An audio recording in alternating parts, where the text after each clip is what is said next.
Hi hello ನಮಸ್ಕಾರ. ನಾನು ಅಭಿಷೇಕ್ ಶೃಂಗೇರಿ. ಇವತ್ತಿನ ಈ ಒಂದು ವಿಶೇಷ ಸಂದರ್ಶನದಲ್ಲಿ ನಮ್ಮ ಜೊತೆ ಇವರು ಯುವ ಕಾಂಗ್ರೆಸ್ನಿಂದ ಬೆಳೆದು ಬಂದಂತವ್ರು, ಯುವ ಕಾಂಗ್ರೆಸ್ನ ಅಧ್ಯಕ್ಷರಾಗಿಯೂ ಕೂಡ ಸೇವೆಯನ್ನು ಸಲ್ಲಿಸಿದಂತವ್ರು. ನಂತರದ ದಿನಗಳಲ್ಲಿ 3 ಬಾರಿ ಗ್ರಾಮ ಪಂಚಾಯಿತಿಯ ಸದಸ್ಯರಾಗಿ, ಗ್ರಾಮ ಪಂಚಾಯಿತಿಯ ಅಧ್ಯಕ್ಷರಾಗಿಯೂ ಕೂಡ ಹೆಚ್ಚಿನ ಅಭಿವೃದ್ಧಿ ಕೆಲಸವನ್ನ ಮಾಡಿದಂತವ್ರು. ನಂತರದಲ್ಲಿ 1 ಬಾರಿ ಸೊಸೈಟಿಯ ನಿರ್ದೇಶಕರಾಗಿಯೂ ಕೂಡ ಸೇವೆಯನ್ನು ಸಲ್ಲಿಸಿದಂತವ್ರು. ನಿರಂತರವಾಗಿ ಕಾಂಗ್ರೆಸ್ ಪಕ್ಷ ತೊಡಗಿಸಿಕೊಂಡು ಗ್ರಾಮ ಪಂಚಾಯಿತಿಯಿಂದ ಬೆಳೆದು ಬಂದು ಯುವ ಕಾಂಗ್ರೆಸ್ನಲ್ಲಿ ಸಕ್ರಿಯರಾಗಿ, ನಂತರದಲ್ಲಿ 2023ರ ಸಂದರ್ಭದಲ್ಲಿ ಕುಂದಾಪುರ ವಿಧಾನಸಭಾ ಕ್ಷೇತ್ರದ ಕಾಂಗ್ರೆಸ್ ಪಕ್ಷದ ಅಭ್ಯರ್ಥಿಯಾಗಿ ಇವರು ಚುನಾವಣೆಗೆ ಸ್ಪರ್ಧೆ ಮಾಡಿ ಕೂಡ ಎದುರಾಳಿಗೆ ಒಂದು ಪೈಪೋಟಿಯನ್ನು ನೀಡಿದಂತವರು. ನಂತರ 2023ರ ನಂತರ ಕುಂದಾಪುರ ವಿಧಾನಸಭಾ ಕ್ಷೇತ್ರದಲ್ಲಿ ನಿರಂತರವಾಗಿ ಪಕ್ಷ ಸಂಘಟನೆಯಲ್ಲಿ ತೊಡಗಿಸಿಕೊಂಡು, ನಿರಂತರವಾಗಿ ಕಾರ್ಯಕರ್ತರ ಜೊತೆ ಒಡನಾಟವನ್ನ ಇಟ್ಕೊಂಡು ಪಕ್ಷ ಸಂಘಟನೆ ಮಾಡ್ತಿರುವಂತವರು. 2028ರ ವಿಧಾನಸಭೆ ಚುನಾವಣೆಗೆ ಈಗಾಗಲೇ ಸತತವಾಗಿ ತಯಾರಿಯನ್ನು ಮಾಡ್ತಾ ಇರುವಂತಹ ಶ್ರೀಯುತ ದಿನೇಶ್ ಹೆಗ್ಡೆ ಮಳಹಳ್ಳಿ ನಮ್ಮ ಜೊತೆ ಇದ್ದಾರೆ. ದಿನೇಶ್ ಹೆಗ್ಡೆ ಅವರೇ, ಕಾರ್ಯಕ್ರಮಕ್ಕೆ ಆತ್ಮೀಯ ಸ್ವಾಗತ. ನಮಸ್ಕಾರ ಸರ್, ಹೇಗಿದ್ದೀರಾ? ಆರಾಮಿದ್ದೀವಿ. ದಿನೇಶ್ ಹೆಗ್ಡೆ ಅವರೇ, ಮೊದಲನೇದಾಗಿ ಡಿ ಕೆ ಶಿವಕುಮಾರ್ ಅವರು ಕರ್ನಾಟಕ ರಾಜ್ಯದ ಮುಖ್ಯಮಂತ್ರಿಗಳಾಗಿ ಈಗ ಪ್ರಮಾಣ ವಚನ ಸ್ವೀಕಾರ ಮಾಡಿ 1 ವಾರ ಆಗಿರುವಂತದ್ದು. ಡಿ ಕೆ ಶಿವಕುಮಾರ್ ಅವರು ಮುಖ್ಯಮಂತ್ರಿ ಆಗಿರುವಂತದ್ದು ನಿಮಗೂ ಕೂಡ ಆತ್ಮೀಯರು, ನಿಮ್ಗೆ ಎಷ್ಟು ಖುಷಿ ಇದೆ? ನಮ್ಗೆ ಬಹಳ ಸಂತೋಷ. ಓಕೆ. ಯಾಕಂತ ಹೇಳಿದ್ರೆ ಯುವಕರ ಒಂದು ಕಣ್ಮಣಿ ಅಂತ ಹೇಳ್ಬೋದು ಡಿ ಕೆ ಶಿವಕುಮಾರ್ ಅವರು. ಒಂದು ವಿಷನ್ ಇರುವಂತ ಒಬ್ಬ ನಾಯಕ. ನಮ್ಮ ಕಾಂಗ್ರೆಸ್ ಪಕ್ಷದಲ್ಲಿ ಪಕ್ಷಕ್ಕೆ ಬದ್ಧತೆಯನ್ನು ಇಟ್ಟಂತ ಒಬ್ಬ ನಿಷ್ಠಾವಂತ ನಾಯಕ. ಯಾಕಂತ ಹೇಳಿದ್ರೆ ನಾವು ಕರ್ನಾಟಕ ರಾಜ್ಯಕ್ಕೆ ಮಾತ್ರ ಅಲ್ಲ, ಇಡೀ ದೇಶದಲ್ಲಿ ಏನೇ ಸಮಸ್ಯೆ ಬಂದ್ರು ಅದನ್ನು ಎದುರಿಸುವಂತ ಒಂದು ಶಕ್ತಿ ಇರುವಂತಹ ಒಬ್ಬ ಧೀಮಂತ ನಾಯಕ ಅಂತ ಹೇಳ್ಬೋದು. ಓಕೆ. ಅಂದ್ರೆ ಈಗ ಡಿ ಕೆ ಶಿವಕುಮಾರ್ ಅವರು ಮುಖ್ಯಮಂತ್ರಿ ಆಗಿರುವಂತದ್ದು ಕರಾವಳಿ ಭಾಗದ ರಾಜಕೀಯದ ಮೇಲೆ ಯಾವ ರೀತಿಯಾದ ಪರಿಣಾಮ ಬೀರುತ್ತೆ? ಖಂಡಿತವಾಗಿ ಕರಾವಳಿ ಭಾಗದ ಜನರು ಡಿ ಕೆ ಶಿವಕುಮಾರ್ನನ್ನು ಬಹಳಷ್ಟು ನೆಚ್ಚಿಕೊಂಡಿದ್ದಾರೆ. ಯಾಕಂತ ಹೇಳಿದ್ರೆ ಅವ್ರು ಈಗಾಗಲೇ ಕರಾವಳಿಯ ಪ್ರವಾಸೋದ್ಯಮದ ಬಗ್ಗೆ ಬಹಳಷ್ಟು ವಿಷನ್ ಇರುವಂತ ಒಬ್ಬ ನಾಯಕ. ನಮ್ಮ ಕರ್ನಾಟಕದ ಕರಾವಳಿಯನ್ನು ಅಭಿವೃದ್ಧಿಪಡಿಸಬೇಕಂತ ಹೇಳುವಂತ ಒಂದು ದೂರದೃಷ್ಟಿ ಇರುವಂತ ಒಬ್ಬ ನಾಯಕ ಅಂತ ಹೇಳಿ ಅಂದ್ಕೊಂಡಿದ್ದೇನೆ. ಆದ್ರಿಂದ ಕರಾವಳಿ ಭಾಗದಲ್ಲಿ ಡಿ ಕೆ ಶಿವಕುಮಾರ್ನನ್ನು ಬಹಳಷ್ಟು ಜನ ಪಕ್ಷಾತೀತವಾಗಿ ನೆಚ್ಚಿಕೊಂಡಿದ್ದಾರೆ. ಯಾಕಂದ್ರೆ ಮೊನ್ನೆ ಕೂಡ ಪ್ರಮಾಣ ವಚನ ಕಾರ್ಯಕ್ರಮಕ್ಕೆ ನೀವು ಕೂಡ ಹೋಗಿದ್ರಿ. ಪ್ರಮಾಣ ವಚನ ಕಾರ್ಯಕ್ರಮ ಬೇರೆ ಮುಖ್ಯಮಂತ್ರಿಗಳ ಪ್ರಮಾಣ ವಚನಕ್ಕೂ ಡಿ ಕೆ ಶಿವಕುಮಾರ್ ಅವರು ಪ್ರಮಾಣ ವಚನ ಸ್ವೀಕಾರ ಮಾಡೋದಕ್ಕೂ ಅಜಗಜಾಂತರ ವ್ಯತ್ಯಾಸ ಕಂಡು ಬಂದಿತ್ತು. ಆ ಪ್ರಮಾಣ ವಚನ ಕಾರ್ಯಕ್ರಮದ ಕುರಿತಾಗಿ ಏನ್ ಹೇಳ್ತೀರಾ? ಪ್ರಮಾಣ ವಚನ ಕಾರ್ಯಕ್ರಮ ಖಂಡಿತವಾಗಿ ಹೌದು. ಬೇರೆ ಮುಖ್ಯಮಂತ್ರಿಗಳು ಪ್ರಮಾಣ ವಚನ ಮಾಡುವಾಗ ಈ ರೀತಿಯಾಗಿ ಯಾರು ಮಾಡ್ಲಿಲ್ಲ. ಯಾಕಂತ ಹೇಳಿದ್ರೆ ಎಲ್ಲಾ ಧರ್ಮದ ಮುಖಂಡರನ್ನು ಕರೆಸಿ ಅದ್ರ ಜೊತೆಯಲ್ಲಿ ಸಿಂಪಲ್ ಆಗಿ ಈಗಾಗಲೇ ನಮ್ ತಿಳಿದ ಮಟ್ಟಿಗೆ ದೊಡ್ಡ ಮಟ್ಟದಲ್ಲಿ ಮಾಡ್ಬೋದಿತ್ತು, ಲಕ್ಷಾಂತರ ಜನ ಸೇರಿಸಿ ಮಾಡುವಂತ ಒಂದು ಕಾರ್ಯಕ್ರಮ ಅದು. ಆದ್ರೆ ಅತ್ಯಂತ ಸರಳವಾಗಿ ಮಾಡಿದ್ರಲ್ಲಿ ಎಲ್ಲ ನಮ್ಮ ಧಾರ್ಮಿಕ ಮುಖಂಡರುಗಳನ್ನು, ಹಿಂದೂ ಮುಸ್ಲಿಂ ಕ್ರೈಸ್ತ ಎಲ್ಲಾ ಧಾರ್ಮಿಕ ಮುಖಂಡರನ್ನು ಕರೆಸಿ ದೇವರ ಪೂಜೆ, ಅವರು ಬಹಳಷ್ಟು ದೇವರ ಭಕ್ತ. ನಿಜವಾಗಿ ಅವರ ಅಜ್ಜಯ್ಯ ಅಂತ ಹೇಳಿದ್ರೆ ಅವರ ಪರಮ ಗುರುಗಳು, ಅವರ ಭಕ್ತ. ಎಲ್ಲದಕ್ಕಿಂತ ಮಿಗಿಲಾಗಿ ಅವರು ಬಹಳಷ್ಟು ದೇವರ ಭಕ್ತ ಅಂತ ಹೇಳ್ಬೋದು. ಆದ್ರಿಂದ ಅಂತ ಒಂದು ಕಾರ್ಯಕ್ರಮ, ಅಚ್ಚುಕಟ್ಟಿನ ಕಾರ್ಯಕ್ರಮ ಬಹಳಷ್ಟು. ನಾನು 3 ದಿವಸ ಇದ್ದೆ ಅಲ್ಲಿ. ಈ ಒಂದು ಪದಗ್ರಹಣ ಕಾರ್ಯಕ್ರಮದಲ್ಲಿ ನಾನು ಭಾಗಿಯಾಗಿದ್ದೇನೆ. ಖಂಡಿತವಾಗಿ ಸುಂದರವಾದಂತ ಕಾರ್ಯಕ್ರಮವನ್ನು ನೋಡಿ ಕಣ್ತುಂಬಿಕೊಂಡಿದ್ದೇನೆ. ಓಕೆ. ಹಾಗೆ ದಿನೇಶ್ ಹೆಗ್ಡೆ ಅವರೇ, ಅದನ್ನು ಹೊರತುಪಡಿಸಿ ನಾವೀಗ ಮಾತಾಡೋದಾದ್ರೆ, ನೀವು ಕೂಡ ಬೂತ್ ಮತದಿಂದ ಬೆಳೆದು ಬಂದಂತವ್ರು. ಯುವ ಕಾಂಗ್ರೆಸ್ನಿಂದ ನಿಮ್ಮ ರಾಜಕೀಯ ಜೀವನ ಆರಂಭ ಆಗಿರುವಂತದ್ದು. ಯುವ ಕಾಂಗ್ರೆಸ್ನ ಕುಂದಾಪುರದ ಅಧ್ಯಕ್ಷರ ಸಂದರ್ಭದಲ್ಲಿ ನಿಮ್ಮ ಒಂದು ಸಂಘಟನೆ ಯಾವ ರೀತಿಯಾಗಿ ನಡೀತಾ ಇತ್ತು? ನಾವು ಯುವ ಕಾಂಗ್ರೆಸ್ ಸಂಘಟನೆ ಅಂತ ಹೇಳಿದ್ರೆ, ನಾವು ಗ್ರಾಮೀಣ ಯುವ ಕಾಂಗ್ರೆಸ್ನ ಅಧ್ಯಕ್ಷನಾಗಿದ್ದೆ 1998ರಲ್ಲಿದ್ದೆ. ಆಗ ನಮ್ಮ ಹಿರಿಯ ನಾಯಕರಾಗಿರುವಂತಹ ಪ್ರತಾಪ್ ಚಂದ್ರ ಶೆಟ್ಟಿ ಅವರು ಶಾಸಕರಾಗಿದ್ರು. ಆಗ ಪಕ್ಷ ಬೆಳವಣಿಗೆ ಅಂತ ಹೇಳಿದ್ರು, ಯುವ ಕಾಂಗ್ರೆಸ್ನ ಪ್ರತಿ ಗ್ರಾಮ ಮಟ್ಟದಲ್ಲಿ, ಬೂತ್ ಮಟ್ಟದಲ್ಲಿ ನಾವು ಯುವ ಕಾಂಗ್ರೆಸ್ ಅನ್ನು ಕಟ್ಟಿದ್ದೇವೆ. ಅದೇ ರೀತಿಯಲ್ಲಿ ಆಗ ರಾಜ್ಯಾಧ್ಯಕ್ಷರಾಗಿ ದಿನೇಶ್ ಗುಂಡೂರಾವ್ ಅವರು ಇದ್ರು. ಆ ಸಂದರ್ಭದಲ್ಲಿ ನಾವು ಒಂದು ನ್ಯಾಷನಲ್ ಯುವ ಕಾಂಗ್ರೆಸ್ನ ಒಂದು ಕಾರ್ಯಕ್ರಮವನ್ನು ನಮ್ಮ ಕುಂದಾಪುರದಲ್ಲೇ ಮಾಡಿದ್ದೇವೆ. ಅಂತ ಒಂದು ಒಳ್ಳೆಯ ಕಾರ್ಯಕ್ರಮವನ್ನು ಯುವ ಕಾಂಗ್ರೆಸ್ ಮಾಡಿದ್ದೆ ಆ ಸಂದರ್ಭದಲ್ಲಿ. ಒಂದು ಕಡೆ ಯುವ ಕಾಂಗ್ರೆಸ್ ಆದ್ರೆ, ಇನ್ನೊಂದು ಕಡೆ ಮಳವಳ್ಳಿ ಗ್ರಾಮ ಪಂಚಾಯತಿಯಲ್ಲಿ 3 ಬಾರಿ ಗ್ರಾಮ ಪಂಚಾಯತಿ ಸದಸ್ಯರಾಗಿ, ಒಮ್ಮೆ ಅಧ್ಯಕ್ಷರಾಗಿ ಕೂಡ ನೀವು ಸೇರಿಸ್ತಂತರು. ಆ ಮಳವಳ್ಳಿಯ ಈ ಒಂದು ಭಾಗಕ್ಕೆ ಗ್ರಾಮ ಪಂಚಾಯತಿ ಸದಸ್ಯರಾಗಿ ಅಧ್ಯಕ್ಷರಾಗಿ ದಿನೇಶ್ ಹೆಗ್ಡೆ ಅವರ ಕೊಡುಗೆ ಇದೆ. ಮೊಳಹಳ್ಳಿ ಗ್ರಾಮ ಪಂಚಾಯತ್ನ ಅಧ್ಯಕ್ಷರಾಗಿ ನಾನು 2010ರಲ್ಲಿ ಪ್ರಥಮ ಬಾರಿಗೆ ನಾನು ಚುನಾವಣೆ ಅಂತ ಪ್ರಥಮ ಬಾರಿ ಓಕೆ ಪಂಚಾಯತ್ನ ಅಧ್ಯಕ್ಷನಾದಾಗ ನಾವು ಮೊದಲಿಂದಲೂ ಜನಸೇವೆಯನ್ನು ಮಾಡ್ಕೊಂಡಿದ್ದವನು. ಅದ್ರ ಜೊತೆಯಲ್ಲಿ ಅಧ್ಯಕ್ಷನಾಗಿ ಗ್ರಾಮದ ಸರ್ವತೋಮುಖ ಅಭಿವೃದ್ಧಿಯನ್ನು ನಾವು ಮಾಡಿದ್ದೇವೆ ಅಂತ ಹೇಳಿ ಹೆಮ್ಮೆ ಪಡ್ತೇನೆ ನಾನು. ಯಾಕಂತ ಹೇಳಿದ್ರೆ ರಸ್ತೆಗಳಿರ್ಬೋದು, ಕುಡಿಯ ನೀರಿನ ಸಮಸ್ಯೆ ಇರ್ಬೋದು, ಎಲ್ಲಾ ವಿಚಾರದಲ್ಲಿಯೂ ಗ್ರಾಮ ಮಟ್ಟದಲ್ಲಿ ಅತ್ಯುತ್ತಮವಾದಂತಹ ಕೆಲಸವನ್ನು ಮಾಡಿ ನಾವು ಹೆಸರು ತೆಗೆದುಕೊಂಡಿದ್ದೇವೆ. ಆದ್ರಿಂದ ನಮ್ಮ ಮೊಳಹಳ್ಳಿ ಗ್ರಾಮ ಪಂಚಾಯತಿಗೆ ಇವತ್ತು ಕೂಡ ಒಂದು ಉತ್ತಮವಾದಂತ ಹೆಸರಿದೆ. ಓಕೆ, ನಾನು ಕೂಡ ಈಗ ಬರುವ ನಿಮ್ಮ ಕಚೇರಿಗೆ ಬರುವ ಸಂದರ್ಭದಲ್ಲಿ ನೋಡ್ತಾ ಗಮನಿಸಿರುವಂತದ್ದು ಕಾಂಕ್ರೀಟ್ ರಸ್ತೆಯ ವಿಚಾರ. ಯಾಕಂದ್ರೆ ನಾನು ಕೂಡ ಬೇರೆ ಬೇರೆ ಒಂದು ಈ 32 ವಿಧಾನಸಭಾ ಕ್ಷೇತ್ರಗಳಿಗೆ ಓಡಾಡಿದ್ದೇನೆ. ಬೇರೆ ಬೇರೆ ಕಾಂಕ್ರೀಟ್ ರಸ್ತೆಗಳನ್ನು ಕೂಡ ನೋಡಿದ್ದೇನೆ. ಆದ್ರೆ ಸ್ವಲ್ಪ ಚಿಕ್ಕದಾಗಿರುತ್ತೆ ಕಾಂಕ್ರೀಟ್ ರಸ್ತೆ. ಇದು ಹಳ್ಳಿಗಾಡಿನ ರಸ್ತೆಗಳು, ಕಾಂಕ್ರೀಟ್ ರಸ್ತೆಗಳು ತುಂಬಾ ಚಿಕ್ಕದಾಗಿರುತ್ತೆ. ಆದ್ರೆ ನಿಮ್ಮ ಒಂದು ಮೊಳಹಳ್ಳಿಗೆ ಬರುವಂತ ಒಂದು ರಸ್ತೆ ಅಂದ್ರೆ ತುಂಬಾ ವಿಸ್ತೀರ್ಣವಾಗಿ ಕಾಂಕ್ರೀಟ್ ರಸ್ತೆಯನ್ನ ಮಾಡಿರುವಂತದ್ದು. ಇದ್ರ ಕುರಿತಾಗಿ ಏನ್ ಹೇಳ್ತೀರಾ? ಅದು ಪ್ರಧಾನಮಂತ್ರಿ ಗ್ರಾಮ ಸಡಕ್ನಲ್ಲಿ ಸ್ಯಾಂಕ್ಷನ್ ಆಗಿರುವಂತ ಒಂದು ರಸ್ತೆ. ಹಲಾಡಿ ಶ್ರೀನಿವಾಸ್ ಶೆಟ್ಟರ MLA ಆಗಿರುವಾಗ ಈ ಒಂದು ರಸ್ತೆ ಸ್ಯಾಂಕ್ಷನ್ ಆಗಿದ್ದುವಂತದ್ದು.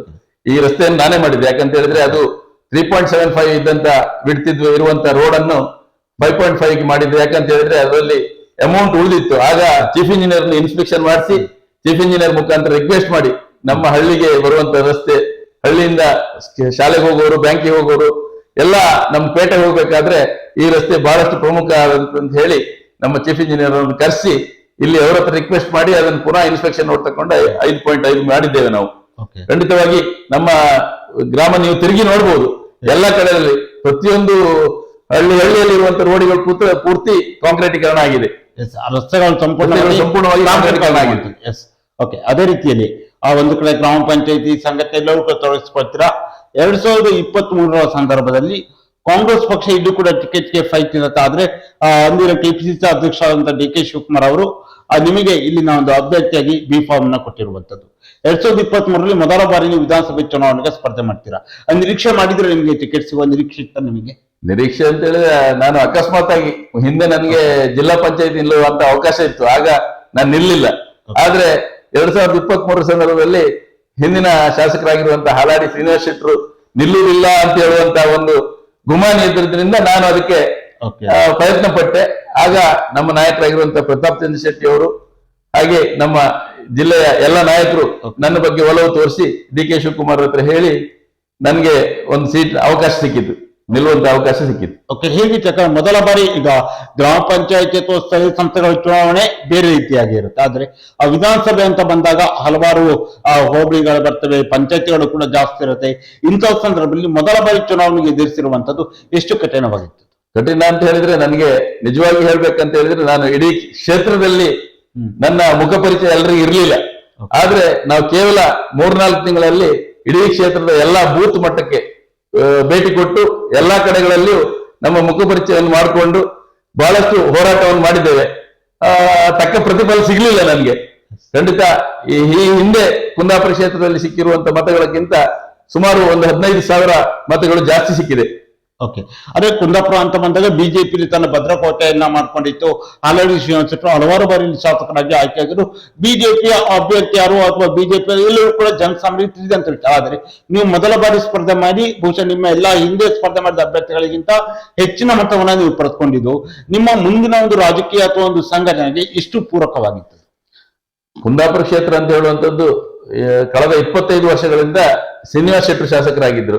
ಆದ್ರೆ ಬಿಜೆಪಿ ಅಂತ ಹೇಳೋದಕ್ಕಿಂತ ಕುಂದಾಪುರ ಕ್ಷೇತ್ರ ಅಂತ ಹೇಳೋದು ಹಾಲಾಡಿ ಶ್ರೀನಿವಾಸ್ ಶೆಟ್ಟಿ ಅವರದ್ದೇ ಕ್ಷೇತ್ರ. ಅಷ್ಟು ಪ್ರಬಲವಾಗಿ ಅವರು ಇಲ್ಲಿ ಬೇರೂರಿಗೆ ಬಿಟ್ಟಿದ್ದಾರೆ, ಅಷ್ಟು ಕೆಲಸ ಮಾಡಿದ್ದಾರೆ, ಜನರ ಆತ್ಮೀಯತೆಗೆ ಸಿಕ್ಕಿದ್ದಾರೆ ಶ್ರೀನಿವಾಸ್ ಶೆಟ್ಟಿ. ಆದ್ರಿಂದ ಸುಲಭದಲ್ಲಿ ತೆಗೆದುಕೊಳ್ಳುವಂತ ಕ್ಷೇತ್ರ ಕುಂದಾಪುರ ಕ್ಷೇತ್ರ ಅಲ್ಲ. ಆದ್ರೂ ನಾವು ಫೈಟ್ ಮಾಡಿದ್ದೇವೆ. ಮುಂದಿನ ದಿನಗಳಲ್ಲಿ ಈಗ ನಾವು ನಮ್ಗೆ ಕಾಂಗ್ರೆಸ್ ಪಕ್ಷ ಅಧಿಕಾರಕ್ಕೆ ಬರ್ಲಿಕ್ಕೋಸ್ಕರ ನಮ್ಗೆ ಜನರ ಕೆಲಸವನ್ನು ಮಾಡಿಕೊಡ್ಲಿಕ್ಕೆ ಬಹಳಷ್ಟು ಸಹಕಾರಿಯಾಗಿದೆ. ಜನರ ಕೆಲಸ ಬಹಳಷ್ಟು ನಾವು ದಿನನಿತ್ಯ ಬೆಳಿಗ್ಗೆ ಎದ್ದು ಕೂಡಲೇ ನಾವು ಜನರು ನಮ್ಮ ಹತ್ರ ಬರ್ತಾರೆ, ನಾವು ಅವರ ಕೆಲಸವನ್ನು ಮಾಡಿಕೊಂಡು ಇಡೀ ಕ್ಷೇತ್ರದ ಎಲ್ಲರ ಹೆಚ್ಚಿನ ಜನರ ಪರಿಚಯ, ಅವ್ರ ಜೊತೆಯಲ್ಲಿ ಸಮಸ್ಯೆಗಳು ಬಂದಾಗ ಅವ್ರ ಕೆಲಸಗಳನ್ನು ಮಾಡಿಕೊಟ್ಟು ಎಲ್ಲರ ಪ್ರೀತಿ ಪಾತ್ರರಾಗಿದ್ದೇನೆ ಅಂತ ಹೇಳಿ ಅಂದ್ಕೊಂಡಿದ್ದೇನೆ. ಓಕೆ, 2023ರವರೆಗೆ ಒಂದು ರಾಜಕೀಯ, 23ರ ನಂತರ ಮತ್ತೊಂದು ರಾಜಕೀಯದ ಮೊದಲು ನಿಮ್ಗೆ ಆರಂಭ ಆಗತ್ತೆ. ಯಾಕಂದ್ರೆ ನಿಮ್ದೇ ರಾಜ್ಯದಲ್ಲಿ ನಿಮ್ದೇ ಸರ್ಕಾರ ಬರುತ್ತೆ. ನೀವು ಬಹುಶಃ 23ರ ನಂತರ ಎಲ್ಲೋ ಒಂದ್ ಕಡೆ ನೀವು ಕೂಡ ಸಂಘಟನೆಯಲ್ಲಿ ಹೆಚ್ಚಿನದಾಗಿ ಕುಂದಾಪುರ ವಿಧಾನಸಭಾ ಕ್ಷೇತ್ರದ ವ್ಯಾಪ್ತಿಯಲ್ಲಿ ಸಂಪೂರ್ಣವಾಗಿ ಹೋರಾಟ ಮಾಡ್ತಿರುವಂತದ್ದು. 2023ರ ನಂತರ ನಿಮ್ಮ ಒಂದು ಸಂಘಟನೆ ಯಾವ ರೀತಿಯಾಗಿ ನಡೀತಾ ಇದೆ? 2023ರ ನಂತರ ನಾವು ಹಿಂದೆ ಒಂದು ಸಂಘಟನೆ ಇತ್ತು, ಅದ್ರ ನಂತರ 23ರ ನಂತರ ಬೇರೆ ರೀತಿಯಾದ ಸಂಘಟನೆ. ಯಾಕಂತ ಹೇಳಿದ್ರೆ ದಿನನಿತ್ಯ ಬರುವವರ ಜನರ ಕೆಲಸ ಕಾರ್ಯಗಳನ್ನು ಮಾಡಿಕೊಡುವಂತದ್ದು ಒಂದು ರೀತಿ ಆದ್ರೆ, ಪಕ್ಷ ಸಂಘಟನೆ ಮತ್ತೊಂದು ರೀತಿಯಲ್ಲಿ. ಪಕ್ಷ ಬೂತ್ ಮಟ್ಟದಲ್ಲಿ ನಾವು ಕಾರ್ಯಪ್ರವೃತ್ತರಾಗಬೇಕು ಅಂತೇಳಿ ಈಗಾಗಲೇ ನಮ್ಮ ನಾಯಕರೆಲ್ಲ ಹೇಳಿದ್ದಾರೆ. ಅದ್ರ ಪ್ರಕಾರ ನಾವು ಬೂತ್ ಮಟ್ಟದಲ್ಲಿ ಈಗಾಗಲೇ ಆರಂಭವಾಗಿ ಕೆಲಸ ಮಾಡ್ತಾ ಇದ್ದೇವೆ. ಈಗಾಗಲೇ SIR ಪ್ರಾರಂಭ ಆದ್ರಿಂದ ಬೂತ್ ಮಟ್ಟದ ಬೂತ್ ಅಧ್ಯಕ್ಷ ನೇಮಿಸಿ ಅವರ ಮುಖಾಂತರ ಈ ಒಂದು SIR ಪ್ರಕ್ರಿಯೆಯಲ್ಲಿ ಎಲ್ಲರೂ ಪಾಲ್ಗೊಳ್ಬೇಕು ಅಂತೇಳಿ ಈಗಾಗಲೇ ನಮ್ಮ ನಾಯಕರು ಕರೆ ಕೊಟ್ಟಿದ್ದಾರೆ. ಓಕೆ ಅಂದ್ರೆ ಈಗ 2023 ನಂತರ ನಿರಂತರವಾಗಿ ನೀವು ಹೋರಾಟವನ್ನ ಮಾಡ್ತಾ ಇದ್ದೀರಾ, ಕಾರ್ಯಕರ್ತರ ಬಳಿ ಹೋಗ್ತಾ ಇದ್ದೀರಾ, ಬೂತ್ ಮಟ್ಟ ಕೂಡ ನೀವು ಹೋಗ್ತಾ ಇರುವಂತದ್ದು, ವಿವಿಧ ಕಾರ್ಯಕ್ರಮಗಳನ್ನು ಕೂಡ ಆಯೋಜನೆ ಮಾಡ್ತಾ ಇದ್ದೀರಾ. ಆ ಕಾರ್ಯಕರ್ತರು ನಿಮ್ಮ ಬಗ್ಗೆ ಈಗ ಯಾವ ರೀತಿಯಾದ ಒಪಿನಿಯನ್ ಈಗ ಬಿಲ್ಡ್ ಆಗಿದೆ? ಕಾರ್ಯಕರ್ತರು ನನ್ನ ಬಗ್ಗೆ ಅಪಾರವಾದ ನಂಬಿಕೆಯನ್ನು ಇಟ್ಕೊಂಡಿದ್ದಾರೆ. ಯಾಕಂತ ಹೇಳಿದ್ರೆ ನಮ್ಮ ಹತ್ರ ಬೇರೆ ಬೇರೆ ರೀತಿಯಾದ ಸಮಸ್ಯೆಗಳನ್ನು ತೆಗೆದುಕೊಂಡು ಬರ್ತಾರೆ. ಆಗ ಬಂದಾಗ ನಾವು ಅಧಿಕಾರಿಗಳ ಮುಖಾಂತರ ಅದನ್ನು ಸಾಲ್ವ್ ಮಾಡಿ ಕೊಡ್ತಾ ಇದ್ದೇನೆ. ನಮ್ಮ ಬಗ್ಗೆ ಪ್ರೀತಿ ಬಹಳಷ್ಟು ಜನರಿಗೆ ಇದೆ, ನಮ್ಮ ಕಾರ್ಯಕರ್ತರಿಗೆ. ಮುಂದಿನ ದಿನಗಳಲ್ಲಿ ಆ ಪ್ರೀತಿ ಅಂತ ಹೇಳುವಂತದ್ದು ಓಟ್ ಆಗಿ ಪರಿವರ್ತನೆ ಆಗ್ಬೇಕು. ನಾನು ಅದೇ ಕೇಳ್ಬೇಕಂತಿದೆ. ಈಗ ಪ್ರೀತಿ ವಿಶ್ವಾಸ ಒಂದು ಭಾಗ, ಆ ಪ್ರೀತಿ ವಿಶ್ವಾಸ ವೋಟ್ ಆಗಿ ಕನ್ವರ್ಟ್ ಆಗುವಂತದ್ದು ಇನ್ನೊಂದು ಭಾಗ. ಆ ಪ್ರೀತಿ ವಿಶ್ವಾಸ ಮುಂದಿನ ದಿನಗಳಲ್ಲಿ ನೀವು ಮಾಡಿರುವಂತಹ ಸರ್ವಿಸ್ ಸೇರಿದಂತೆ ಅದು ಕೂಡ 2028ರಲ್ಲಿ ವೋಟ್ ಆಗಿ ಕನ್ವರ್ಟ್ ಆಗುವ ವಿಶ್ವಾಸ ಇದೆಯಾ? ಖಂಡಿತವಾಗಿ ಇದೆ. ಓಕೆ, ಆ ನಂಬಿಕೆ ಇದೆ. ನಂಬಿಕೆ ಇದೆ. ಓಕೆ, ಅದೇ ರೀತಿಯಲ್ಲಿ ಈಗ ನೀವು ನಿರಂತರವಾಗಿ ಹೋರಾಟವನ್ನ ಮಾಡ್ತಾ ಇದ್ದೀರಾ, ಅದು ಓಕೆ. ಆದ್ರೆ 2023ರಲ್ಲಿ ಕಾಂಗ್ರೆಸ್ ಪಕ್ಷದ ಪ್ರಣಾಳಿಕೆಯಲ್ಲಿ 5 ಗ್ಯಾರಂಟಿಗಳು ಬಹಳ ಪ್ರಮುಖವಾದ ಪಾತ್ರವನ್ನು ವಹಿಸುತ್ತೆ. ಅದು ಕರಾವಳಿ ಭಾಗವನ್ನು ಹೊರತುಪಡಿಸಿ ರಾಜ್ಯದ ಎಲ್ಲಾ ಭಾಗಗಳಲ್ಲಿ ಕೂಡ ಅದು ಪ್ರಭಾವವನ್ನ ಬೀರುತ್ತೆ. ಕರಾವಳಿ ಭಾಗದಲ್ಲಿ ಅದು ಹೆಚ್ಚಿನ ಪ್ರಭಾವವನ್ನು ಬಿದ್ದಿದ್ದು ಚುನಾವಣೆಯಲ್ಲಿ ಕಂಡು ಬಂದಿಲ್ಲ. ಆದ್ರೆ ನಂತರದ ದಿನಗಳಲ್ಲಿ ಹೆಚ್ಚಿನ ಲಾಭವನ್ನು ಪಡೆದುಕೊಂಡಿರುವಂತದ್ದು ಉಡುಪಿ ಜಿಲ್ಲೆ ಅನ್ನುವ ಒಂದು ಮಾತು ಕೂಡ ಇರುವಂತದ್ದು ಆ ಒಂದು ಯೋಜನೆಗಳಲ್ಲಿ. ಆ ಕರಾವಳಿ ಭಾಗ ಆಗಿರ್ಬೋದು, ನಮ್ಮ ಕುಂದಾಪುರ ಸೇರಿದಂತೆ 2028ರ ವಿಧಾನಸಭೆ ಚುನಾವಣೆಯಲ್ಲಿ ಗ್ಯಾರಂಟಿ ಯೋಜನೆಗಳು ಈಗ ಸಂಪೂರ್ಣವಾಗಿ ಚಾಲ್ತಿಗೆ ಬಂದಿರುವಂತದ್ದು. ಇದು ಮುಂದಿನ ದಿನಗಳಲ್ಲಿ ವೋಟ್ ಆಗಿ ಕನ್ವರ್ಟ್ ಆಗುವ ವಿಶ್ವಾಸ ಇದೆಯಾ? ಖಂಡಿತವಾಗಿ. ಯಾಕಂತ ಹೇಳಿದ್ರೆ 23ರ ಚುನಾವಣೆಗೆ ಹೋಗುವಾಗ ನಮ್ಮ ರಾಜ್ಯದ ಆಗಿನ ಮುಖ್ಯಮಂತ್ರಿಗಳಾಗಿರುವಂತಹ ಸಿದ್ದರಾಮಯ್ಯನವರು ಮತ್ತೆ DK ಶಿವಕುಮಾರ್ ಅವರು 5 ಪ್ರಣಾಳಿಕೆಯನ್ನು ಕೊಟ್ಟರು, 5 ಗ್ಯಾರಂಟಿಯನ್ನು ಕೊಟ್ಟರು. ಆ ಗ್ಯಾರಂಟಿ ಬಗ್ಗೆ ಯಾರು ನಂಬಿಕೊಳ್ಳಿಲ್ಲ. ನಾವು ಚುನಾವಣೆಯಲ್ಲಿ ಹೇಳಿದ್ವಿ, ಬಿಜೆಪಿಯವರು ಆ ಗ್ಯಾರಂಟಿ ಖಂಡಿತ ಅದು ಸುಳ್ಳು ಕೊಡುವುದಿಲ್ಲ ಅಂತ ಹೇಳಿದ್ರು. ಆದ್ರೆ ನಾವು ಎದುರುತಟ್ಟಿ ಹೇಳಿದ್ದೇವೆ, ಖಂಡಿತವಾಗಿ ನಮ್ಮ ಪಕ್ಷ ಅಧಿಕಾರಕ್ಕೆ ಬಂದ್ರೆ ಖಂಡಿತವಾಗಿ ಈ ಗ್ಯಾರಂಟಿ 5 ಗ್ಯಾರಂಟಿ ಸಿಕ್ಕೇ ಸಿಗ್ತದೆ ಅಂತ ಹೇಳಿ. ಅದೇ ಪ್ರಕಾರ ಸರ್ಕಾರ ಬಂತು. ಸರ್ಕಾರ ಬಂದ ನಂತರ ನಮ್ಮ ನಾಯಕರಾಗಿರುವಂತಹ ಸಿದ್ದರಾಮಯ್ಯನವರು ಹಾಗೆ DK ಶಿವಕುಮಾರ್ ಅವರು 5 ಗ್ಯಾರಂಟಿಯನ್ನು ಕೊಟ್ಟರು. ಆ ಗ್ಯಾರಂಟಿಯಲ್ಲಿ ಅತಿ ಹೆಚ್ಚಿನ ಫಲಾನುಭವಿಗಳು ಎಲ್ಲರೂ ನಮ್ಮ ಕರಾವಳಿ ಭಾಗದ ಅತಿ ಹೆಚ್ಚಿನ ಜನರು ಪ್ರಥಮವಾಗಿ ತೆಗೆದುಕೊಂಡಿದ್ದಾರೆ. ಆದ್ರೆ ಆ ಗ್ಯಾರಂಟಿ ಸಿಗುವುದಿಲ್ಲ ಅಂತ ಹೇಳಿ ಡೌಟ್ ಅಲ್ಲಿ ಇದ್ರು ಜನರು. ಆದ್ರೆ ನಂತರ ಸಿಕ್ಕಿದೆ. ಈಗ ಹೆಚ್ಚಿನವರು ತೆಗೆದುಕೊಳ್ತಾ ಇದ್ದಾರೆ. ಒಂದಲ್ಲ ಒಂದು ಗ್ಯಾರಂಟಿ, 5 ಗ್ಯಾರಂಟಿಯಲ್ಲಿ ಒಂದಲ್ಲ ಒಂದು ಗ್ಯಾರಂಟಿ ಅಂತ ತೆಗೆದುಕೊಳ್ತಾ ಇದ್ದಾರೆ. ಆದ್ರಿಂದ ಆ ಗ್ಯಾರಂಟಿ ಖಂಡಿತ ಮುಂದಿನ ಚುನಾವಣೆಯಲ್ಲಿ ಅದು ವೋಟ್ ಆಗಿ ಪರಿವರ್ತನೆ ಆಗ್ತದೆ ಅಂತ ಹೇಳುವಂತ ನಂಬಿಕೆ ನನಗಿದೆ. ನಿಮಗೆ ವೋಟ್ ಆಗಿ ಕನ್ವರ್ಟ್ ಆಗುವ ಸಂಪೂರ್ಣ ನಿರೀಕ್ಷೆ ಇದೆಯಾ ನಿಮಗೆ? ಖಂಡಿತವಾಗಿ ಉಂಟು. ಖಂಡಿತವಾಗಿ ಖಂಡಿತವಾಗಿ ಬಿಡುವುದಿಲ್ಲ. ಸರ್ಕಾರ ನೀಡಿರುವಂತಹ 5 ಗ್ಯಾರಂಟಿಗಳ ಯೋಜನೆಯ ಋಣ ತೀರಿಸುವ ಕೆಲಸವನ್ನೇ ಈ ಭಾಗದ ಜನರು ಮತದಾರರು ಮಾಡೇ ಮಾಡ್ತಾರೆ. ಯಾಕಂತ ಹೇಳಿದ್ರೆ ಋಣ ಅಂತ ಹೇಳಿ ಇದ್ರೆ ಖಂಡಿತವಾಗಿ ಮಾಡ್ತಾರೆ. ಯಾಕಂತ ಹೇಳಿದ್ರೆ ಮಹಿಳೆಯರಿಗೆ ಗೃಹಲಕ್ಷ್ಮಿ ಇರ್ಬೋದು, ಗೃಹ ಜ್ಯೋತಿ ಇರ್ಬೋದು, ಅಥವಾ ಅನ್ನಭಾಗ್ಯ ಇರ್ಬೋದು, ಹಾಗೆ ಶಕ್ತಿ ಯೋಜನೆ ಇರ್ಬೋದು, ಅಥವಾ ಯುವ ನಿಧಿ ಇರ್ಬೋದು. 5 ಗ್ಯಾರಂಟಿಗಳು ಖಂಡಿತವಾಗಿ ವರ್ಕೌಟ್ ಆಗ್ತದೆ. ಅದರ ಜೊತೆಯಲ್ಲಿ ಈಗಾಗಲೇ ಹೊಸ ಮುಖ್ಯಮಂತ್ರಿಗಳಾಗಿರುವಂತಹ DK ಶಿವಕುಮಾರ್ ಅವರು ಮೊನ್ನೆ ತಾನೇ ಅನ್ಕೊಂಡಿದ್ದೆ, ಮುಖ್ಯಮಂತ್ರಿಗಳಾಗಿದ್ದ ಸಂದರ್ಭದಲ್ಲಿ ಮೊದಲ ದಿನವೇ 6 ಘೋಷಣೆ ಮಾಡಿದ್ರು. ಅದು ಯಾವ ರೀತಿಯಾದ ಎಫೆಕ್ಟಿವ್ ಆಗಿದೆ? ಖಂಡಿತವಾಗಿ ವಿದ್ಯಾರ್ಥಿಗಳಲ್ಲಿ ವಿಶೇಷವಾಗಿ ಅದು ಒಂದು ಉತ್ತಮ ಮಟ್ಟಕ್ಕೆ ಖಂಡಿತ ಹೋಗ್ತದೆ ಅಂತ ಹೇಳುವಂತ ನಂಬಿಕೆ ನನಗಿದೆ. ಓಕೆ, ಅದೇ ರೀತಿಯಲ್ಲಿ ಈಗ ಇಲ್ಲಿ ಒಂದು ರಾಜ್ಯದಲ್ಲಿ ನೀವು ಆಡಳಿತದಲ್ಲಿದೆ, ನಿಮ್ಮ ಆಡಳಿತ ಪಕ್ಷ, ಕುಂದಾಪುರಕ್ಕೆ ನೀವು ವಿರೋಧ ಪಕ್ಷ. ಕುಂದಾಪುರದ ವಿರೋಧ ಪಕ್ಷವಾಗಿ ಇಲ್ಲಿ ನಿಮ್ಮ ಒಂದು ಆಡಳಿತ ಪಕ್ಷ, ಇಲ್ಲಿನ ಶಾಸಕರಾಗಿರ್ಬೋದು, ಅವರ ಒಂದು ಆಡಳಿತ ವ್ಯವಸ್ಥೆ ವಿರುದ್ಧ ನಿಮ್ಮ ಒಂದು ಹೋರಾಟಗಳು ಯಾವ ರೀತಿಯಾಗಿ ನಡೀತಾ ಇದೆ? ನಮ್ದು ಶಾಸಕರು ಮತ್ತೆ ನಮ್ಗೆ ಅವ್ರು ಮಾಡುವಂತ ಕೆಲಸ ಅವ್ರು ಮಾಡ್ತಾ ಇದ್ದಾರೆ, ನಮ್ ಕೆಲಸ ನಾವು ಮಾಡ್ತಾ ಇದ್ದೇವೆ. ಆದ್ರೆ ವಿರೋಧ ಅಂತ ಹೇಳಿ ನಾವು ಯಾವುದೇ ಇಲ್ಲ. ಅಭಿವೃದ್ಧಿ ಕೆಲಸಗಳಲ್ಲಿ ನಮ್ದೇನು ವಿರೋಧ ಇಲ್ಲ. ಆದ್ರೆ ಶಾಸಕರು ಮಾತ್ರ ಅಲ್ಲ, ಅಭಿವೃದ್ಧಿ ಕೆಲಸದ ವಿರುದ್ಧ ಮಾಡಕ್ ಬರಲ್ಲ, ಆದ್ರೆ ವೈಫಲ್ಯದ ವಿರುದ್ಧ ಹೋರಾಟಗಳು ಯಾವ ರೀತಿ? ವೈಫಲ್ಯದ ಬಗ್ಗೆ ಖಂಡಿತವಾಗಿ ಹೋರಾಟ ಮಾಡ್ತೇವೆ. ಈಗಾಗಲೇ ಅವರು ಶಾಸಕರು ಹೇಳ್ತಾ ಇದ್ದಾರೆ, ನಮ್ಗೆ ಗ್ರಾಂಟ್ ಇಲ್ಲ. ಎಲ್ಲ ಕಡೆ ಜನಸಂಪರ್ಕ ಸಭೆಯನ್ನು ಮಾಡಿ ನಮ್ಗೆ ಕಾಂಗ್ರೆಸ್ ಸರ್ಕಾರದಲ್ಲಿ ಗ್ರಾಂಟ್ ಕೊಡ್ತಾ ಇಲ್ಲ ಅಂತೇಳಿ. ಈಗಾಗಲೇ ಗ್ರಾಂಟ್ 25 ಕೋಟಿ ಕೊಟ್ಟಿದ್ದಾರೆ. ಅದನ್ನ ಏನ್ ಮಾಡಿದ್ರು ನಮ್ಗೆ ಗೊತ್ತಿಲ್ಲ. ಆದ್ರೆ ಗ್ರಾಂಟೇ ಕೊಡ್ತಾ ಇಲ್ಲ. ಅದು ಏನು ಕಾಂಗ್ರೆಸ್ ಸರ್ಕಾರದಲ್ಲಿ ಹಣ ಇಲ್ಲ ಅಂತ ಹೇಳಿ ಅದನ್ನೇ ಪ್ರಚಾರ ಮಾಡ್ತಾರೆ ಬಿಟ್ರೆ ನಮ್ದು ಸರ್ಕಾರ ಇಲ್ಲ, ನಮ್ ಕೆಲಸ ಮಾಡ್ಲಿಕ್ಕೆ ನಾನು ನೇರವಾಗಿ ಕೇಳ್ತೀನಿ. ಅವರು ಗ್ರಾಂಟ್ ಇಲ್ಲ ಅಂತ ಹೇಳ್ತಾ ಇದ್ದಾರೆ. ಗ್ರಾಂಟ್ ಅನ್ನ ತಡೆಯುವ ಕೆಲಸವನ್ನ ದಿನೇಶ್ ಶೆಟ್ಟಿ ಅವರು ಏನಾದ್ರು ಮಾಡಿದ್ರ? ನಾವು ಟ್ರೈ ಮಾಡಿದ್ದೇವೆ, ಮಾಡ್ತಾ ಇದ್ದೇವೆ, ಮಾಡಿದ್ದೇವೆ. ಈಗ ನಾನ್ ಕೇಳಿರುವಂತದ್ದು ಗ್ರಾಂಟ್ ಅನ್ನ ತಡೆಯುವ ಕೆಲಸವನ್ನ ತಡೆಯುವ ಬಗ್ಗೆ ನಾವು ಎಲ್ಲಿಯೂ ಇದು ಮಾಡ್ಲಿಲ್ಲ. ಅವರು ಶಾಸಕರಾದವರು ವಿರೋಧ ಪಕ್ಷದಲ್ಲಿ ಇದ್ರು ಗ್ರಾಂಟ್ ತರಬಾರದು ಅಂತ ಹೇಳಿಲ್ಲ. ಮುಖ್ಯಮಂತ್ರಿಗಳ ಹತ್ರವೋ ಅಥವಾ ಬೇರೆ ಮಂತ್ರಿಗಳ ಹತ್ರ ಹೋಗಿ ರಿಕ್ವೆಸ್ಟ್ ಮಾಡ್ಕೊಂಡು ಸ್ಪೆಷಲ್ ಗ್ರಾಂಟ್ ಅನ್ನು ತರಬಹುದು. ಹಿಂದೆ ತಂದಿದ್ದಾರೆ, ಇದ್ರಲ್ಲೂ ತಂದಿದ್ದಾರೆ. ಆದ್ರೆ ಅದ್ರ ಬಗ್ಗೆ ಪ್ರಯತ್ನ ಮಾಡಲಿಲ್ಲ ಶಾಸಕರು ಅವರ ಬರುವಂತ ಗ್ರಾಂಟ್ ಬಿಟ್ಟು ಬೇರೆ ಯಾವುದನ್ನು ಟ್ರೈ ಮಾಡಲಿಲ್ಲ. ಆದ್ರೆ ನಾವು ಸಪರೇಟ್ ಆಗಿ ಮುಖ್ಯಮಂತ್ರಿಗಳ ಹತ್ರ ಹೋಗಿ ಬೇರೆ ಬೇರೆ ಸಣ್ಣ ಪುಟ್ಟ ಗ್ರಾಂಟ್ ತಂದಿದ್ದೇವೆ ನಾವು. ಓಕೆ, ಅಲ್ಲಿ ನೀವು ಕೂಡ ಇಲ್ಲಿ ಗ್ರಾಂಟ್ ಅನ್ನು ತರುವ ಕೆಲಸ. ಹೌದು. ಓಕೆ, ಅದೇ ರೀತಿಯಲ್ಲಿ ಆ ರಾಜ್ಯ ಸರ್ಕಾರದ ಯೋಜನೆಗಳು ನಿಮ್ಮ ಒಂದು ಭಾಗಕ್ಕೆ ಹೆಚ್ಚಾಗಿ ಬರ್ತಾ ಇಲ್ಲ. ಅಲ್ಲಿನ ಕಾಂಗ್ರೆಸ್ ಶಾಸಕರಿಗೆ 50 ಕೋಟಿ ಅನುದಾನವನ್ನು ಕೊಟ್ಟರೆ ಬಿಜೆಪಿಯವರಿಗೆ 25 ಕೋಟಿ ಅನುದಾನವನ್ನು ಕೊಟ್ಟರು ಅನ್ನೋ ಮಾತು ಕೂಡ ಇರುವಂತದ್ದು. ಇದು ಎಲ್ಲೋ ಒಂದು ಕಡೆ ನಿಮಗೆ ಇದು ಮೈನಸ್ ಆಗ್ತಾ ಇಲ್ವಾ? ಇಲ್ಲ, ಯಾಕಂತ ಹೇಳಿದ್ರೆ 25 ಕೋಟಿ ಗ್ರಾಂಟ್ ಈಗಾಗಲೇ ಕೊಟ್ಟಿದ್ದಾರೆ. ಅದು ಅಲ್ಲದೆ ಬೇರೆ ಬೇರೆ PWD ಅಲ್ಲಿ ಸಪರೇಟ್ ಗ್ರಾಂಟ್ ಕೊಟ್ಟಿದ್ದಾರೆ. SNDP ವರ್ಕ್ ಅಂತ ಹೇಳಿ ಅದು ರೋಡ್ ವರ್ಕ್ ಗಳಿಗೆ ಅದನ್ನು ಕೊಟ್ಟಿದ್ದಾರೆ. ಪ್ರಾಂಶಿ ಅಂತ ಹೇಳಿ ಒಂದು ಡಿಪಾರ್ಟ್ಮೆಂಟ್ ಅದರಲ್ಲಿ ಕೊಟ್ಟಿದ್ದಾರೆ. ಬೇರೆ ಬೇರೆ ಸಣ್ಣ ನೀರಾವರಿ ಇದರಲ್ಲಿ ಬೇರೆ ಬೇರೆ ಸಪರೇಟ್ ಆಗಿ ಕೊಟ್ಟಿದ್ದಾರೆ ಗ್ರಾಂಟ್. ಓಕೆ, ಅದೇ ರೀತಿಯಲ್ಲಿ ಸರ್ಕಾರದ ಯೋಜನೆಗಳನ್ನ ಅಲ್ಲಿ ಜನಸಾಮಾನ್ಯರಿಗೆ ಮುಟ್ಟಿಸುವಂತದ್ದು ಒಬ್ಬ ಸಂಘಟನೆ ಮಾಡುವವರ ಪ್ರಮುಖ ಪಾತ್ರ ವಹಿಸಾಗಿರುತ್ತೆ. ಈಗ 5 ಗ್ಯಾರಂಟಿಗಳು ಜಾರಿಗೆ ಬಂದಿರೋ ವಿಚಾರ ಆಗಿರ್ಬೋದು, ಬೇರೆ ಬೇರೆ ಯೋಜನೆಗಳಾಗಿರ್ಬೋದು, ಈ ಏನು ರಾಜ್ಯ ಸರ್ಕಾರ ತಂದಿರುವಂತ ನಿಮ್ಮ ಕಾಂಗ್ರೆಸ್ ಸರ್ಕಾರ ತಂದಿರುವಂತಹ ಯೋಜನೆಗಳನ್ನ ಕುಂದಾಪುರ ವ್ಯಾಪ್ತಿಯ ಜನರಿಗೆ ಮುಟ್ಟಿಸುವ ನಿಟ್ಟಿನಲ್ಲಿ ನಮ್ಮ ಮತದಾರರನ್ನ ಸೆಳೆಯುವ ನಿಟ್ಟಿನಲ್ಲಿ ಯಾವ ರೀತಿ ಕಾರ್ಯಪ್ರವೃತ್ತರಾಗಿದ್ದೀರಾ? ಈಗಾಗಲೇ ಗ್ಯಾರಂಟಿ ಸಮಿತಿ ಅಂತ ಹೇಳಿ ಉಂಟು. ಈ 5 ಗ್ಯಾರಂಟಿ ಸಮಿತಿ ಅಧ್ಯಕ್ಷರಿದ್ದಾರೆ, ಅಧ್ಯಕ್ಷರು ಹಾಗೂ ಸದಸ್ಯರಿದ್ದಾರೆ. ಅವರ ಮುಖಾಂತರ ಪ್ರತಿ ಗ್ರಾಮ ಪಂಚಾಯತ್ ಮಟ್ಟದಲ್ಲಿ ನಾವು ಅದನ್ನು ತಿಳಿಸುವಂತ, ನಮ್ಮ ಸರ್ಕಾರದ ಯೋಜನೆಗಳನ್ನು ತಿಳಿಸುವಂತ ಕೆಲಸವನ್ನು ಈಗಾಗಲೇ ಮಾಡ್ತಾ ಇದ್ದೇವೆ. ಅದರ ಜೊತೆಗೆ ಈಗ ನೀವು ಹಲವಾರು ಚುನಾವಣೆಗಳಿಗೆ ಈಗ ವಿಧಾನಸಭೆ ಚುನಾವಣೆ ಅಂತ ಬಂದಾಗ ಅಲ್ಲಿ ಸ್ಥಳೀಯ ಮಟ್ಟದಿಂದಲೂ ಕಾರ್ಯಕರ್ತರು ಬೇಕಾಗತ್ತೆ. ಅದರಲ್ಲಿ ಸ್ಥಳೀಯ ಸಂಸ್ಥೆಗಳ ಚುನಾವಣೆಗಳು ಕೂಡ ಪ್ರಮುಖವಾದ ಪಾತ್ರ ವಹಿಸುತ್ತೆ. ಅದು ತಾಲೂಕ್ ಪಂಚಾಯತಿ, ಜಿಲ್ಲಾ ಪಂಚಾಯತ್, ಗ್ರಾಮ ಪಂಚಾಯತ್, ಸೊಸೈಟಿ ಎಲ್ಲ ಚುನಾವಣೆಗಳು ಪ್ರಮುಖ ಪಾತ್ರ ವಹಿಸುತ್ತೆ. ಇನ್ನೊಂದು 5-6 ತಿಂಗಳಲ್ಲಿ ಬಹುತೇಕ ಎಲ್ಲ ಸ್ಥಳೀಯ ಸಂಸ್ಥೆಗಳ ಚುನಾವಣೆಗಳು ಕೂಡ ನಡೆಯುವ ಸಾಧ್ಯತೆ ಇದೆ. ಈ ಸ್ಥಳೀಯ ಸಂಸ್ಥೆಗಳ ಚುನಾವಣೆಗೆ ನಿಮ್ಮ ಕಾರ್ಯಕರ್ತನ ಯಾವ ರೀತಿಯಾಗಿ ರೆಡಿ ಮಾಡ್ತಾ ಇದ್ದೀರಾ? ಈಗಾಗಲೇ ನಾವು ಅದರ ಬಗ್ಗೆ ಕಾರ್ಯಪ್ರವೃತ್ತರಾಗಿದ್ದೇವೆ. ಈ ರಿಸರ್ವೇಶನ್ಸ್ ಬರುವಂತದ್ದು, ಅದರ ಬಗ್ಗೆ ಯಾವ ಬೂತ್ ಯಾರು ನಿಲ್ಬೇಕು ಅದ್ರ ಬಗ್ಗೆ ಎಲ್ಲ ನಾವು ಈಗಾಗಲೇ ನಮ್ಮ ಬ್ಲಾಕ್ ಮಟ್ಟದಲ್ಲಿ ನಾವು ಚರ್ಚಿಸಿದ್ದೇವೆ. ಓಕೆ, ಒಂದು ರಾಜಕೀಯ ಅಂತ ಬಂದಾಗ ಒಬ್ಬ ಅಭ್ಯರ್ಥಿಯಾಗಿ ನಿಲ್ಬೇಕಾದ್ರೆ ಅಥವಾ ನಿರಂತರವಾಗಿ ಅವರು ರಾಜಕೀಯದಲ್ಲಿ ಇರಬೇಕಾದ್ರೆ ಕೇವಲ ಸೇವೆ ಸರ್ವಿಸ್ ಮಾಡೋದ್ರಾಗಲ್ಲ, ಹೋರಾಟಗಳು ಮಾಡುವಂಥದ್ದು ಕೂಡ ಅನಿವಾರ್ಯವಾಗಿರುತ್ತೆ. ಈಗ ಕುಂದಾಪುರದಲ್ಲಿರುವಂತಹ ಕೆಲವೊಂದು ಸಮಸ್ಯೆಗಳ ವಿರುದ್ಧವಾಗಿ ನೀವು ಯಾವ ರೀತಿಯಾದ ಹೋರಾಟಗಳನ್ನ ಮಾಡ್ತಾ ಇದ್ದೀರಾ? ಕುಂದಾಪುರದಲ್ಲಿರುವಂತಹ ಸಮಸ್ಯೆಗಳು ತುಂಬಾ ಉಂಟು. ಅದು ಶಾಸಕರು ಮಾಡಬೇಕು ಆ ಹೋರಾಟ. ಅದ್ರ ಬಗ್ಗೆ ನಾವು ಕೈ ಜೋಡಿಸ್ತೇವೆ. ಅವರ ಶಾಸಕರ ಗಮನ ಸೆಳೆಯುವಂಥದ್ದು ವಿರೋಧ ಪಕ್ಷದ ಕೆಲಸ. ಅದು ಮಾಡ್ತೇವೆ, ನಾವು ಖಂಡಿತ ಮಾಡ್ತಿದ್ದೇವೆ. ಅದು ಯಾವ ರೀತಿಯಾಗಿ ನಡೀತಾ ಇದೆ? ನಾವು ಯಾವುದೇ ಒಂದು ಸಮಸ್ಯೆಗಳು ಬಂದಾಗ ಅದಕ್ಕೆ ನಾವು ಹೋಗಿ ಕೈ ಜೋಡಿಸ್ತೇವೆ. ಓಕೆ, ಅದೇ ರೀತಿ ಇಲ್ಲಿನ ಸಮಸ್ಯೆಗಳಂತ ಸ್ಥಳೀಯ ಸಂಸ್ಥೆಗಳು ಹಲವಾರು ರೀತಿಯ ಸಮಸ್ಯೆಗಳು ಕುಂದಾಪುರ ಭಾಗದಲ್ಲೂ ಕೂಡ ಇರುವಂತದ್ದು. ಈ ಸಮಸ್ಯೆಗಳ ಕುರಿತಾಗಿ ಇಲ್ಲಿನ ಜನಪ್ರತಿನಿಧಿಗಳು ಅದನ್ನ ನಿವಾರಿಸಿದ ಸಂದರ್ಭದಲ್ಲಿ ನೀವು ಅದನ್ನ ಜನರ ಬಳಿ ತಗೊಂಡೋಗಿ ಆ ಸಮಸ್ಯೆಗಳ ಕುರಿತಾಗಿ ಹೇಳಿ ಅದನ್ನ ಬಗೆಹರಿಸುವ ಕೆಲಸ ಕೂಡ ಮಾಡ್ಬೇಕಾಗತ್ತೆ. ಕೆಲವೊಂದು ಆಡಳಿತ ಪಕ್ಷ ನಿಮ್ಮ ರಾಜ್ಯದಲ್ಲಿ ಇದ್ದ ಸಂದರ್ಭದಲ್ಲಿ ಆ ಕೆಲಸವನ್ನೇ ಯಾವ ರೀತಿಯಾಗಿ ಮಾಡ್ತಾ ಇದ್ದೀರಾ? ನಾವು ಈಗಾಗಲೇ ಗಿಳಿಯಾರ್ನಲ್ಲಿ ಒಂದು ಸಣ್ಣ ನೀರಾವರಿಯ ಕಾಮಗಾರಿ, ಅದು ಬಹಳಷ್ಟು ಜನರ ಬೇಡಿಕೆ. ಅದು ಒಂದು 6-7 ವಿಲೇಜ್ ನ ಸಮಸ್ಯೆ.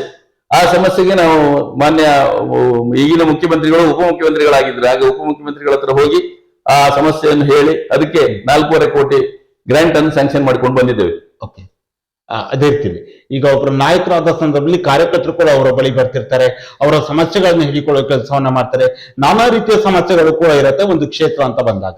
ಹಾಗೆ ಕಾರ್ಯಕರ್ತರು ನಿಮ್ಮ ಬಳಿ ಬಂದಾಗ ಸಮಸ್ಯೆಗಳನ್ನ ಹಿಡಿಕೊಂಡಾಗ ಆ ಸಮಸ್ಯೆಗಳನ್ನ ಬಗೆಹರಿಸುವ ನಿಟ್ಟಿನಲ್ಲಿ ಯಾವ ರೀತಿಯಾಗಿ ಕೆಲಸ ಮಾಡ್ತಾರೆ? ನಾವು ಈ ಕಾರ್ಯಕರ್ತರ ಸಮಸ್ಯೆ ಅಂತ ಹೇಳುವಂತದ್ದು ದಿನಂಪ್ರತಿ ಇರುವಂತದ್ದು.